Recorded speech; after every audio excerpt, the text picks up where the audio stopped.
Jai Hind, ladies and gentlemen. In today's video, I'm going to discuss about the field craft and the battlecraft. Because TSC camps आने वाले हैं और उसके अंदर field craft और बैटलक्राफ्ट means FCBC एक proper event होता है, तो मैंने सोचा उसके ऊपर एक वीडियो बना दी जाए प्रॉपर। तो फील्ड क्राफ्ट और बैटलक्राफ्ट क्या होता है, इसके क्या यूजेस है, सब कुछ इस वीडियो में डिस्कस करेंगे और इस वीडियो के और भी पार्ट्स आएंगे। तो सबसे पहले बात करते हैं फील्ड क्राफ्ट की, लाइक बैटल क्राफ्ट की भी बात करेंगे, लेकिन आने वाली वीडियो में पहले फील्ड क्राफ्ट की बात करते हैं। तो फील्ड क्राफ्ट मानी FC का नाम सुनते ही सबसे पहले हमारे मन में ये आता है कि फील्ड क्राफ्ट होता क्या है।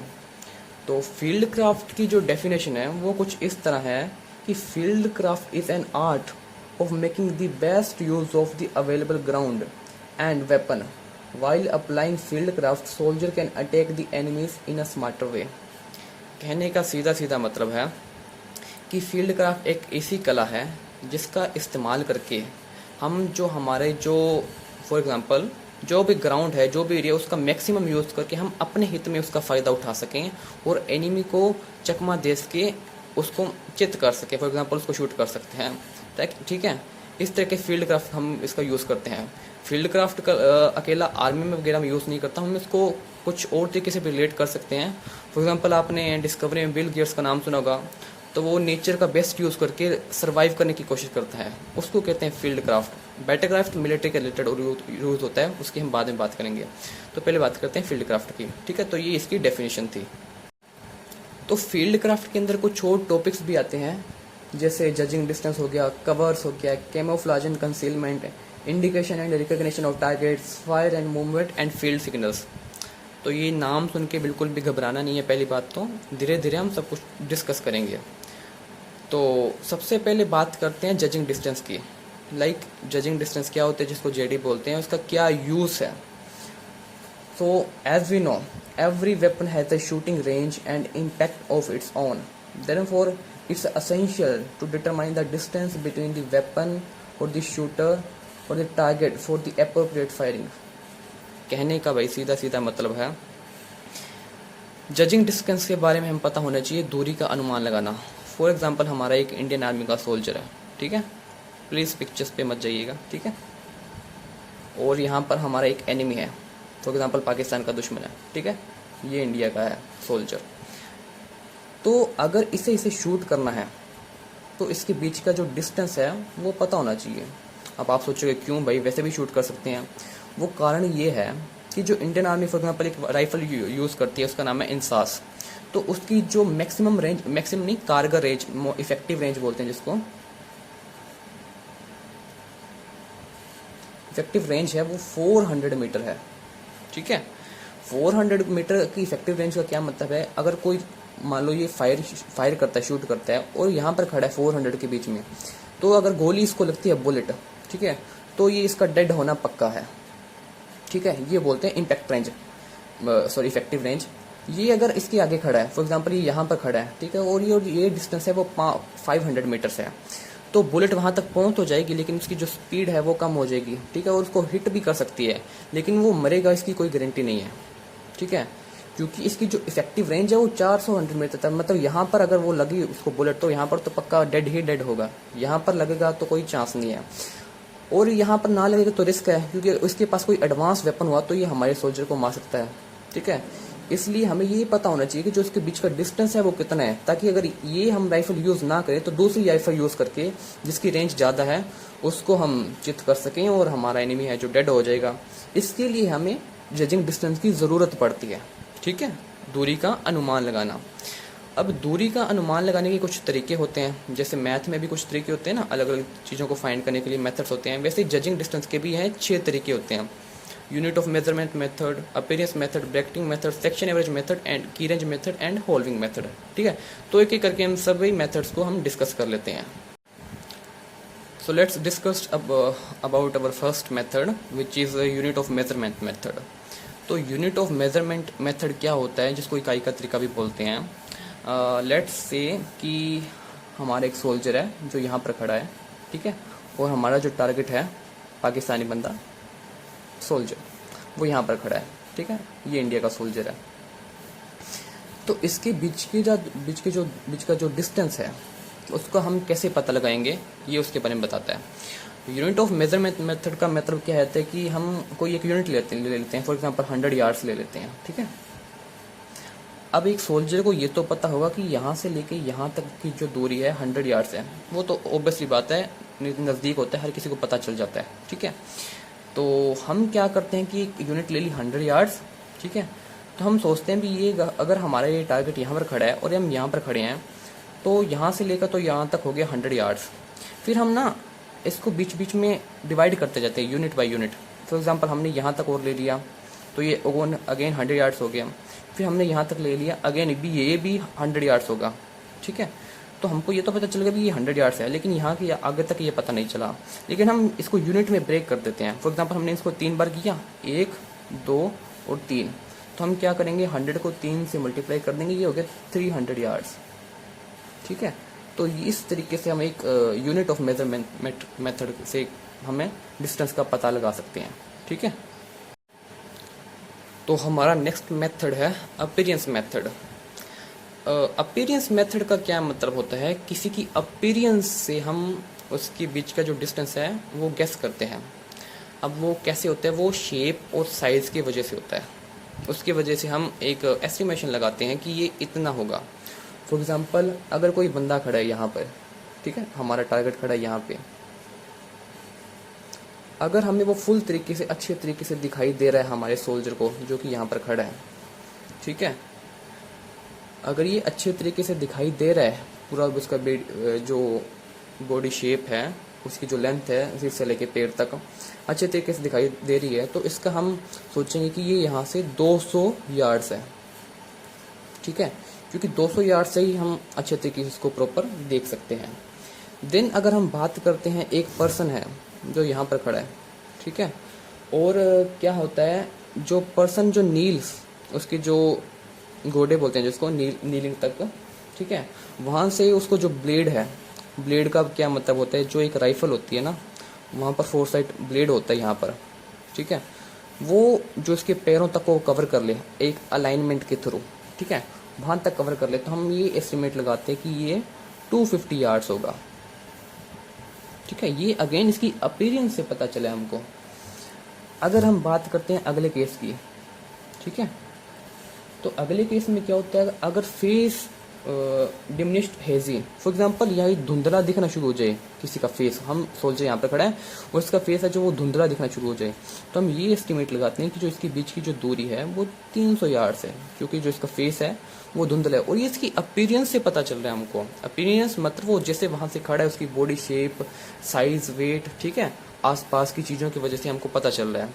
देन अगर हम बात करते हैं हमारे 4th केस की, ठीक है, मान लो ये अगेन बंदा खड़ा है, ठीक है, और ये हमारा सोल्जर्स खड़ा है, तो face cannot be recognized through 4 side blade, ठीक है, और कवर स्टैंडिंग पर्सन। मान लो फेस तो रिकॉग्नाइज होगा ही नहीं होगा, लेकिन जो राइफल का जो अगली ब्लेड है ना, 4 साइड टिप ब्लेड, सॉरी, वो इस बंदे को पूरे अच्छे तरीके से कवर कर लेगा, ठीक है। अगर ये इसको पूरी अच्छे तरीके से कवर कर लेगा तो हम ये एस्टिमेट लगा के चलते हैं कि ये जो डिस्टेंस है वो 400 यार्ड्स का है। अगेन ये इसकी अपीयरेंस से पता चल रहा है हमको बार बार। अगर ये बंदा पूरा अच्छे तरीके से दिखाई दे रहा है तो ये 200 यार्ड्स होगा, ठीक है। अगर ये ब्लेड इसको नीव्स तक कवर कर लेता है तो ये 250 यार्ड्स होगा। अगर इसका फेस धुंधला दिखना शुरू हो गया ये 300 यार्ड्स होगा। और ये अगर पूरी को ब्लेड कवर कर लेता है तो ये 400 यार्ड्स होगा, ठीक है। अब बात करते हैं हमारे 5th केस की। तो 5th केस में क्या होता है, जो हमारा टारगेट है, ठीक है, वो एक सिंगल लाइन की तरह हमें दिखाई देना शुरू हो जाता है, लेकिन वो ऐसे धीरे धीरे मूवमेंट करता है ना, इधर हिलता है उधर हिलता है। तो हम एस्टिमेट लगाना शुरू कर देते हैं कि जो इसके बीच का जो डिस्टेंस है वो 500 यार्ड्स होगा। अगेन ये हमें इसकी अपीयरेंस से पता चल रहा है, क्योंकि ये बिल्कुल एक लाइन की तरह दिख रहा है हमको और थोड़ा थोड़ा इधर उधर मूवमेंट कर रहा है, ठीक है। और हमारा 6th और फाइनल केस होता है कि जो एक बंदा है उसका जो हेड है वो एक पॉइंट की तरह दिखना शुरू हो जाता है, वो नीचे बिल्कुल जो बॉडी है वो एक लाइन की तरह, मतलब बिल्कुल छोटा सा पॉइंट, उसका हेड है बिल्कुल पॉइंट की तरह दिखाई देता है। तो अगर इस तरह की सिचुएशन हो तो हम ये एस्टिमेट करके चलते हैं जो बीच का जो डिस्टेंस है वो 600 यार्ड्स है, ठीक है। अगेन ये हमें इसकी अपीरियंस के थ्रू पता चला है, ठीक है। तो ये मेथड एक ही था, अपीरियंस मेथड, लेकिन इसके अलग अलग केसेस हो जाते हैं। जैसे ये केस होगा तो 200 मीटर, फिर 250 मीटर, फिर 300 यार्ड, सॉरी यार्ड्स, ये सभी यार्ड्स हैं, फिर 400 यार्ड, ठीक है, फिर 500 यार्ड और 600 यार्ड। तो अलग अलग इसकी अपीरियंस के, इसके साइज से, इसके शेप से हम ये एस्टिमेट लगाते हैं कि ये बीच की दूरी कितनी होगी।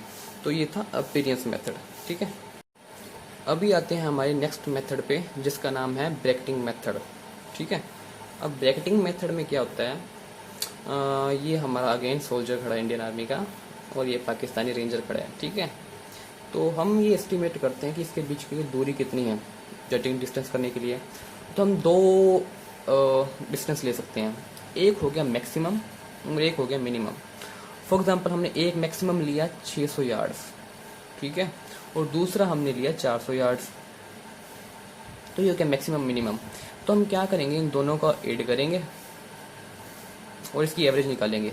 ये कितना हो गया 1000, इसको 2 से डिवाइड किया, हो गया 500 यार्ड्स। तो ये हो गया ब्रैकेटिंग मेथड, ठीक है। क्या करेंगे, एक मैक्सिमम डिस्टेंस लेंगे, एक मिनिमम डिस्टेंस लेंगे, फिर दोनों को प्लस करके इसका एवरेज निकालेंगे, ठीक है। जो डिस्टेंस आएगा उसको हम बोलेंगे ब्रैकेटिंग मेथड के थ्रू हमें डिस्टेंस पता किया गया है, ठीक है। देन हमारा नेक्स्ट मेथड आता है सेक्शन एवरेज मेथड। अब इसके अंदर क्या होता है, भी हम एक सेक्शन के एवरेज के थ्रू इसका डिस्टेंस पता करते हैं। फॉर एग्जांपल अगेन ये पाकिस्तानी बंदा खड़ा है, ठीक है, हमारा पाकिस्तानी दुश्मन खड़ा है, और ये हमारा इंडियन आर्मी का सोल्जर है। ये मान लो एक बंकर है हमारे इंडियन आर्मी का, और यहाँ पर क्या है, 5 है हमारे जवान डिप्लॉय हैं। कितने, 5, ठीक है। तो हमें इसके बीच का जो डिस्टेंस है वो पता करना है। तो हम क्या करेंगे, ये मान लो एक ऑफिसर है, ये पूछता है सबसे पहले भी, उस्ताद आप बताइए जो इसके बीच का डिस्टेंस है वो कितना है। तो पहला बोलता है कि सर ये होगा 300 यार्ड, ठीक है। दूसरे से पूछते हैं, वो बोलते हैं सर मुझे भी 300 यार्ड लग रहा है। फिर तीसरे से पूछते हैं, वो बोलते हैं सर मुझे ये 350 लग रहा है। फिर चौथे से पूछते हैं, सर मुझे भी 350 लग रहा है। और अगर ये पाँचवें से पूछे तो सर पाँचवा बोलता है सर मुझे तो ये 200 ही लग रहा है, ठीक है। तो अगर हम सबका टोटल करें तो ये होगा 600, 700, ये हो गया 1500, ठीक है, यार्ड्स। ये हो गया, ठीक है, 1500 यार्ड्स। अब हम इसका एवरेज निकालेंगे। एवरेज कैसे निकालते हैं, टोटल का सम करते हैं और ये जितने बंदे हैं उससे हम डिवाइड कर देते हैं, 1 2 3 4 5। अब इसको 5 से डिवाइड करेंगे तो ये आ गया 300 यार्ड्स, ठीक है। तो ये हो गया सेक्शन एवरेज मेथड, मतलब सेक्शन में जितने बंदे हैं उनसे इसका डिस्टेंस एस्टिमेट करवाना, फिर जितने बंदे हैं उससे डिवाइड करो, फिर जो भी आएगा ये उतना एवरेज हम इससे निकाल लेंगे, और ये हम मान के चलेंगे कि ये इसके बीच का जो डिस्टेंस है वो 300 यार्ड्स है, ठीक है। नाउ हमारा जो 5th मेथड है उसका नाम है की रेंज मेथड। अब की रेंज मेथड क्या होता है, in this method anything whose distance is known is taken for help to determine the distance, like milestone, telephone. क्या होता है मैं आपको बताता हूँ, ठीक है। ये हमारे इंडियन आर्मी का मान लो बंकर है, इसके अंदर हमारे सोल्जर्स हैं, ठीक है, जस्ट टेक एन एग्जाम्पल। और यहाँ पर ऐसे ना पोल्स लगे हुए हैं, जैसे मान लो टेलीफोन्स के तारों के, ठीक है। और यहाँ पर उन्होंने एक दुश्मन को देख लिया, ठीक है। अब यहाँ से जो बंकर के बीच की दूरी है ना, यहाँ से लेके यहाँ तक, ये इनको पता है कि ये ना 100 या फॉर एग्जाम्पल ये 100 यार्ड्स है, ठीक है। अब 100 यार्ड्स हैं तो इनको ये पता चल जाएगा कि ये 100 यार्ड्स हैं, और ये 100 यार्ड्स के बीच की जो डिस्टेंस है, मतलब यहाँ से लेके 100, 200, 300 और 400, ये यहाँ पर खड़ा है, तो मतलब ये डिस्टेंस है वो 400 यार्ड्स है। मतलब ये जो यहाँ से बंदा खड़ा है हमारा दुश्मन, वो 400 यार्ड्स की दूरी पर खड़ा है। हम इंसास यूज़ करेंगे और इसको उड़ा देंगे, ठीक है। अब ये तो हो गया एक एग्जाम्पल, ठीक है। अब मान लो यहाँ पर ना हो, यहाँ पर बाकी खंबे ना हो, सिर्फ यहाँ पर एक खंबा हो, ठीक है, और इसका इनको पता है कि डिस्टेंस 400 यार्ड्स है, ठीक है। और यहाँ पर दुश्मन खड़ा है, तो इनको ये पता है कि यहाँ तक 100 है, ठीक है, यार्ड्स। तो अगर हम इसका डबल कर देंगे एक एस्टिमेट के हिसाब से, तो यहाँ से इनका मतलब ये एस्टिमेट कर सकते हैं कि यहाँ तक ये होगा 200 और यहाँ तक ये हो गया 300, ठीक है। तो ये हो गया 300 यार्ड्स। तो ये इनको पता चल जाएगा ये जो बीच का डिस्टेंस है वो 300 यार्ड्स है। किसके थ्रू पता चला, ये कोई भी एक ऑब्जेक्ट है, एक लैंडमार्क है जिसकी इनको डिस्टेंस पहले से पता हो, तो ये इसका एक एस्टिमेट लगाएंगे कि यहाँ से लेके 100 है, तो इसका आगे से ये भी 100 हो जाएगा, ये भी 100 हो जाएगा, तो ये बीच का डिस्टेंस है वो 300 हो जाएगा। अब एक और एग्जाम्पल भी ले सकते हैं। फॉर एग्जाम्पल ये सोचते हैं कि यहाँ से लेके यहाँ तक जो डिस्टेंस है वो 200 है, और एक बंदा यहाँ तक खड़ा है, तो इनको पता है कि ये 200 यार्ड्स है, और अगर इसका वो डबल करें तो ये यहाँ तक आराम से यहाँ तक बैठता है, मतलब ये 400 यार्ड्स हो गया। तो इसका हाफ कर देंगे भी, ये 100 हो गया, तो यहाँ से लेके यहाँ तक कितना हुआ 300 यार्ड्स। अगेन फिर बताता हूँ कि ये क्या होता है भी, कोई भी एक लैंडमार्क, कोई भी एक पोल या जिसका भी डिस्टेंस हमको पहले से नोन हो, उसके थ्रू हम टारगेट तक का जो एस्टिमेशन है वो जज करते हैं, जिसके थ्रू हमें पता चलता है। इसके लिए हम इसको की रेंज मेथड बोलते हैं, ठीक है। लो हमारा जो लास्ट मेथड है उसका नाम है होल्विंग मेथड, ठीक है। होल्विंग मेथड में क्या होता है भी, in this method the half distance of an object is guessed and then made its double to find the desired distance. कहने का क्या मतलब है, अगेन लास्ट एग्जांपल, ये पाकिस्तानी रेंजर, उनका सोल्जर खड़ा है और ये एक हमारा सोल्जर खड़ा है। अब इनको यहाँ तक का डिस्टेंस गेस करना मुश्किल हो सकता है, because judging distance is difficult thing, you know, क्योंकि हम ज़्यादा भी एस्टिमेट कर सकते हैं, कम भी एस्टिमेट कर सकते हैं। ये वहाँ की जो वो आगे की मैं बताऊंगा अभी किस तरीके से कम डिस्टेंस कम और ज़्यादा जज होता है, लेकिन मैं बता देता हूँ कि ये तरीका मुश्किल होता है, ठीक है। तो हम यहाँ से ये कि यहाँ तक तो जज नहीं कर सकते हैं, तो इस तरीके में क्या करते हैं कि यहाँ तक तो जज कर सकते हैं एक एस्टिमेट के थ्रू भी। इनको लगता है कि यहाँ से लेके जो यहाँ तक की दूरी है वो 200 यार्ड्स होगी, ठीक है। ये भी एक मानने की है, 10 यार्ड कम भी हो सकती है, 20 यार्ड ज़्यादा भी हो सकती है, जस्ट एंड एस्टिमेट है। तो ये सोचते कि यहाँ से लेके यहाँ तक की दूरी है 200 यार्ड्स और इतना ही मुझे और आगे लग रहा है, तो इसका हम डबल कर देते हैं। अगर हम 200 का डबल करते हैं तो ये हो गया 400 यार्ड्स। तो ये जो दूरी है ये कितनी होगी 400 yards. Let's take another example. ये सोचते कि यहाँ से लेके यहाँ तक की दूरी कितनी है, ये 100 यार्ड्स हो सकती है, अगेन एस्टिमेट, ठीक है। तो ये सोचते हैं भी ये यहाँ से लेके 100 तक है, ये मुझे इसका थोड़ा सा ना आधा ज़्यादा लग रहा है, ठीक है, आधा ही ज़्यादा, मतलब डबल नहीं लग रहा। तो ये सोचेंगे भी ये 50 हो गया, ये यहाँ से लेके 50 हो गया, तो ये 150 यार्ड्स हो गया, ठीक है। ये 100 हो गया और ये इसका आधा हो गया, तो ये टोटल कितना हो गया 150 यार्ड्स। तो इस तरीके से हम क्या करते हैं भी, एक जहाँ तक सो सकते हैं भी यहाँ तक तो हम जज कर लेंगे, ठीक है। ये हो गया 100, तो आगे हम उसका डबल कर देते हैं, जिससे हम क्या हमें पूरा जो डिस्टेंस है उसके बारे में पता चल जाता है, ठीक है। तो ये था होलिंग मेथड। तो इस तरीके से हमने एक ही करके सभी मेथड डिस्कस कर लिए हैं, ठीक है। बिकॉज मेरे पास स्टैंड नहीं है, मोबाइल स्टैंड, तो फ़ोन बीच में थोड़ा थोड़ा शेक हो रहा है, आई नो, पर इस सबको नज़रअंदाज कीजिए और कंटेंट पे फोकस कीजिए, ठीक है। अगर ये वीडियो आपको अच्छी लगी हो जजिंग डिस्टेंस रिगार्डिंग, तो प्लीज़ इसको लाइक कीजिएगा और कमेंट में मुझे बता दीजिएगा अगर कोई दिक्कत परेशानी आई हो, किसी चीज़ का डाउट रह गया हो, तो मैं उसे दोबारा सोल्व करने की कोशिश करूँगा। एंड इस वीडियो के जो फील्ड क्राफ्ट के अदर पार्ट्स हैं जो मैंने पहले डिस्कस किए थे, वो आने वाले वीडियोस में इसको बना दूंगा। And if you want anything other else, तो please let me know in comments. तो प्लीज़ चैनल को सब्सक्राइब कीजिए, वीडियो को लाइक कीजिए। ओके, थैंक यू, जय हिंद।